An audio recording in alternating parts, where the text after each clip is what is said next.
Hello all. Today in this lecture we will be studying about procedure for registration under GST. सबसे पहले हमें देखना है कि जब भी आप GST में रजिस्ट्रेशन कराओगे you should be either liable for registration or there is a compulsory registration. हमने liable for registration का section 22 लास्ट वीडियो में सीखा था एंड compulsory registration भी हमने section 24 लास्ट वीडियो में सीखा था. अब जैसे ही आप लायबल होते हो रजिस्ट्रेशन के लिए या फिर आपको कंपलसरी रजिस्ट्रेशन कराना होता है तो आपको हर एक स्टेट या यूटी जिसमें भी आपको बिजनेस करना है विद इन 30 डेज आपको अप्लाई करना होता है. फॉर एग्जाम्पल सपोज करो आपकी थ्रेशोल्ड लिमिट जो हमने ऑलरेडी डिस्कस करी हुई है 40 लाख 20 लाख या 10 लाख को जैसे ही क्रॉस करेगी उसके विद इन 30 डेज के अंदर आपको रजिस्ट्रेशन कराना है उस पर्टिकुलर स्टेट में जहां पर आप बिजनेस कर रहे हो. सपोज करो आपकी थ्रेशोल्ड लिमिट 20th नवंबर को क्रॉस करती है सो दैट मीन्स आपके पास 20th दिसंबर तक का टाइम है. टिल 20th दिसंबर आपको जीएसटी में रजिस्ट्रेशन के लिए अप्लाई करना है. अगर आपका कंपल्सरी रजिस्ट्रेशन है तो जब भी आप पहली ट्रांजैक्शन करोगे उसके विद इन 30 डेज के अंदर आपको जीएसटी में रजिस्ट्रेशन करना है.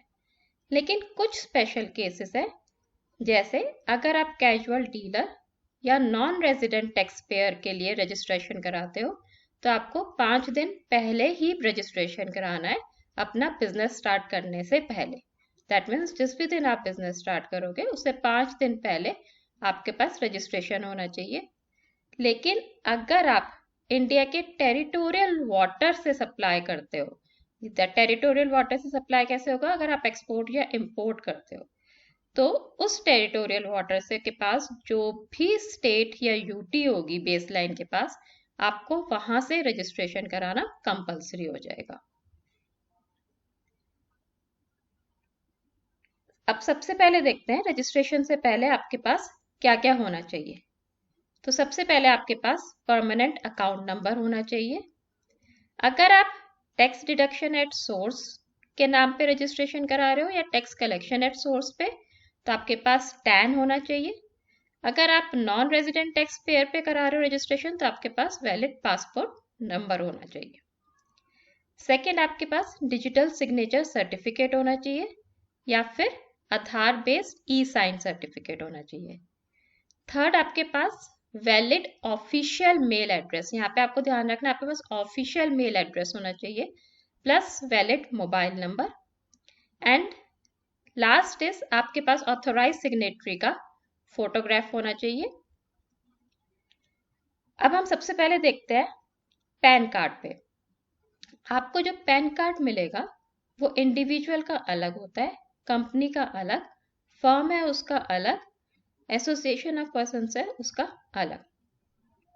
आपका पैन कार्ड 10 डिजिट का होता है और कॉम्बिनेशन होता है अल्फाबेट्स एंड न्यूमेरिक्स का तो इसको हम अल्फा न्यूमेरिक नंबर बोलते हैं. It is issued by income tax department और जो भी पर्सन अप्लाई करता है सबको पैन कार्ड नंबर इशू हो जाता है. यहाँ पे हम लेट्स से एग्जाम्पल लेते हैं. सपोज करो आपका पैन कार्ड नंबर है ABC PE 4 times 1 and F. अब हम पैन कार्ड की डिटेल सीखते हैं कि पैन कार्ड नंबर बनता कैसे. पैन कार्ड में आपके जो पहले 3 डिजिट्स होते हैं ये आपके अल्फाबेट्स होते हैं और AAA से लेकर ZZZ का कॉम्बिनेशन होता है. That means first 3 characters in your PAN are alphabet series from AAA to ZZZ. अब जो आपका 4th डिजिट होता है जो आपके इस एग्जाम्पल में P है वो आपको बताता है कि आपका ये पैन कार्ड इंडिविजुअल का है, फर्म का है, कंपनी का है, एसोसिएशन ऑफ पर्सन का या किसका है.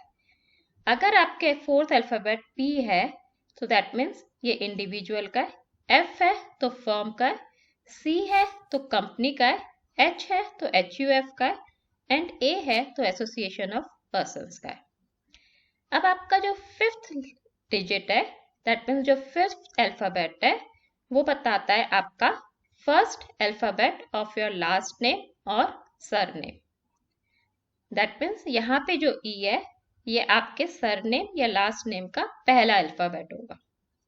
उसके बाद आपके आते हैं 4 न्यूमेरिक। ये आपके रेंज करते हैं 0001 से लेकर 4 टाइम्स 9 तक। और जो लास्ट डिजिट होता है वो आपका अल्फाबेट होता है और इसको हम चेक डिजिट बोलते हैं। Now let's start with the registration process. अब जब भी हम जीएसटी में रजिस्टर कराते हैं तो हमें 2 पार्ट्स में रजिस्ट्रेशन कराना होता है। पार्ट ए, जिसको हम बोलते हैं generation of TRN number. TRN का मतलब होता है temporary reference number. And part B, generation of ARN. ARN की फुल फॉर्म है एक्नॉलेजमेंट रिसिप्ट नंबर। सबसे पहले सीखते हैं टेम्परेरी रेफरेंस नंबर कैसे आता है and then acknowledgement receipt number. जब भी आप टीआरएन के लिए अप्लाई करेंगे आपको सबसे पहले जीएसटी की वेबसाइट पे जाना है, जो आपकी है www.gst.gov.in। उस पे आपको सर्विस पे जाना है। सर्विस के बाद आपको रजिस्ट्रेशन टैब पे जाना है and then new registration tab पे। जब आप न्यू रजिस्ट्रेशन टैब दबाएंगे तो वो आपसे डिटेल्स मांगेगा कि आप कौन है और कौन सी स्टेट में है। नेक्स्ट आपसे कंप्लीट डिटेल्स आपको भरनी पड़ेगी। आपको district where the principal place of business is located, name of the business, your PAN, email address and mobile number. After that you have to click to the proceed. Once you click the proceed, you will get the OTP on your mobile and second OTP on your email ID.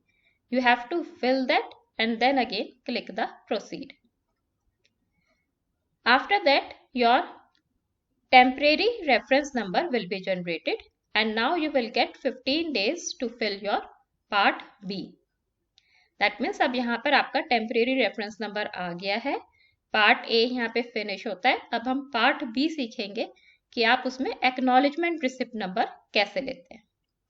Acknowledgement receipt number के लिए again आपको website पे जाना है। 15 days का time है। 15 days में कभी भी वेबसाइट पे जा सकते हो। Again service tab, then registration tab and then you have to click to new registration.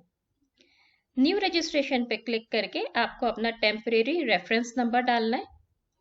After that आपके पास एक ओटीपी आएगा मोबाइल पे या ईमेल पे, आपको वो फिल करना है।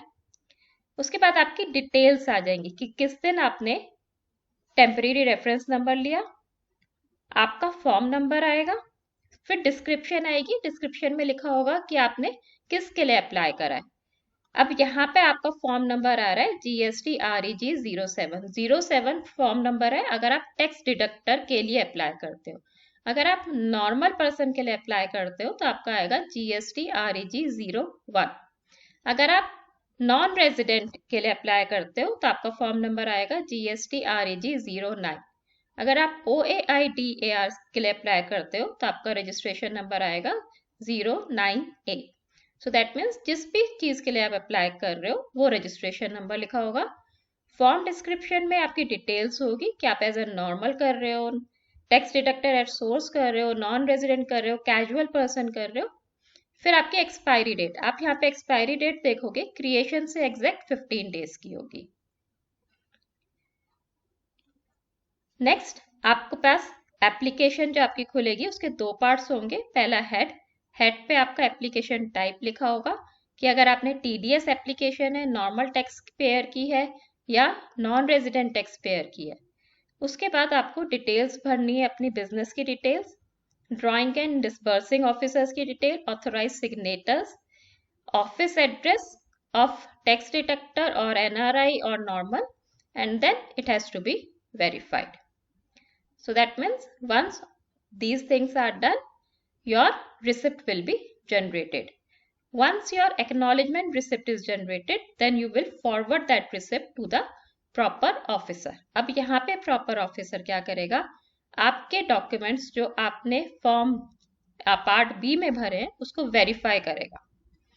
अगर आपके वेरिफिकेशन सही है, that means proper officer satisfied है, तो आपको वो GST का रजिस्ट्रेशन नंबर दे देगा और रजिस्ट्रेशन नंबर आपका आएगा फॉर्म नंबर 6 पे। लेकिन अगर वो सेटिस्फाइड नहीं है तो आपको एक वो नोटिस देगा। उसके बाद जो नोटिस देगा उसका फॉर्म नंबर होगा 03 और आपसे क्लैरिफिकेशन मांगेगा फॉर द डॉक्यूमेंट्स जो आपने सबमिट करे। उसके बाद आपको with in 7 days, working 7 days में आपको क्लैरिफिकेशन देनी है। आपकी क्लैरिफिकेशन से अगर प्रॉपर ऑफिसर सेटिस्फाइड हो गया तो आपको विद इन 7 वर्किंग डेज आपको इशू कर देगा वो रजिस्ट्रेशन फॉर्म। अगर वो सेटिस्फाइड नहीं है तो वो आपको रिजेक्ट कर देगा गिविंग द रीजन। लेकिन रिजेक्ट करने से पहले आपको प्रॉपर टाइम मिलेगा अपनी बात रखने के लिए।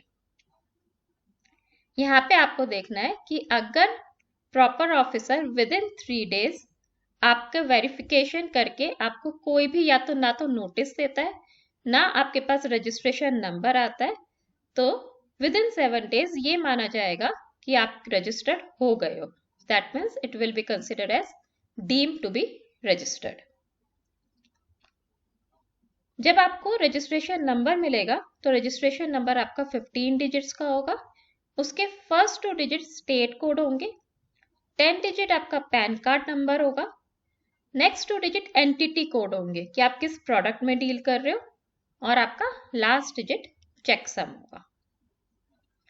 अब हम देखते हैं कि इफेक्टिव डेट्स ऑफ रजिस्ट्रेशन, जब भी आप जीएसटी में रजिस्ट्रेशन के लिए अप्लाई करते हो तो वो कब से वैलिड होता है। फर्स्ट है, अगर आप जिस दिन से भी लायबल हो उस दिन के 30 डेज के अंदर अप्लाई करते हो तो effective date will be date on which the person becomes liable for registration. यहाँ पे हम एग्जाम्पल लेते हैं। सपोज करो आपकी थ्रेशोल्ड लिमिट अगेन 20th नवंबर को क्रॉस हो रही है, सो दैट मीन्स आप 20th नवंबर को लायबल हो गए रजिस्ट्रेशन कराने के, तो आपके पास 30 डेज मिलेंगे। That means you have to get yourself registered till 20th of December. अगर आप 20th दिसंबर से पहले अप्लाई कर देते हो, सपोज करो आप 15 दिसंबर को अप्लाई कर देते हो, तो आपका रजिस्ट्रेशन माना जाएगा फ्रॉम 20th नवंबर। लेकिन अगर आप 30 डेज के बाद अप्लाई करते हो, सपोज करो हमारे एग्जाम्पल में आपने 21 दिसंबर को अप्लाई करा और आपको रजिस्ट्रेशन नंबर मिला लेट्स से 28 दिसंबर को, तो यहाँ पे आपकी रजिस्ट्रेशन की वैलिड डेट मानी जाएगी 28 दिसंबर। दैट मीन्स अगर आप 30 डेज के बाद अप्लाई करते हो रजिस्ट्रेशन नंबर के लिए, तो जिस भी दिन आपको रजिस्ट्रेशन नंबर मिलता है उस दिन से आपकी रजिस्ट्रेशन स्टार्ट होता है। अब हम सीखते हैं डिफरेंट फॉर्म। फर्स्ट फॉर्म आता है आपका, जब भी आप नॉर्मल टैक्स पेयर पे रजिस्ट्रेशन कराते हो तो आप GST REG 01 भरते हो। दैट मीन्स GST REG 01 आपका पार्ट ए का है जब आप टेम्परेरी रेफरेंस नंबर लेते हो। उसके बाद जब आप एक्नॉलेजमेंट लेते हो तो आपका फॉर्म भरना होता है REG 02 रजिस्ट्रेशन फॉर्म नंबर 2। अगर आपको नोटिस मिलता है, हमें नोटिस मिलता है अगर प्रॉपर ऑफिसर आपके डॉक्यूमेंट से सेटिस्फाइड नहीं होता तो वो आपको क्लैरिफिकेशन के लिए एक नोटिस देता है, वो आपका फॉर्म होता है रजिस्ट्रेशन नंबर 3।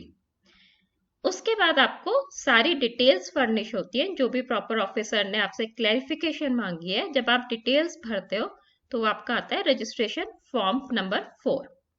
अगर आपकी एप्लीकेशन रिजेक्ट हो जाती है तो आपको फॉर्म मिलता है 5। सो registration form 5 is order of rejection of application. अगर आपकी एप्लीकेशन अप्रूव हो जाती है तो आपको GSTN नंबर मिल जाता है, रजिस्ट्रेशन सर्टिफिकेट मिल जाता है, वो होता है आपका REG 06 में।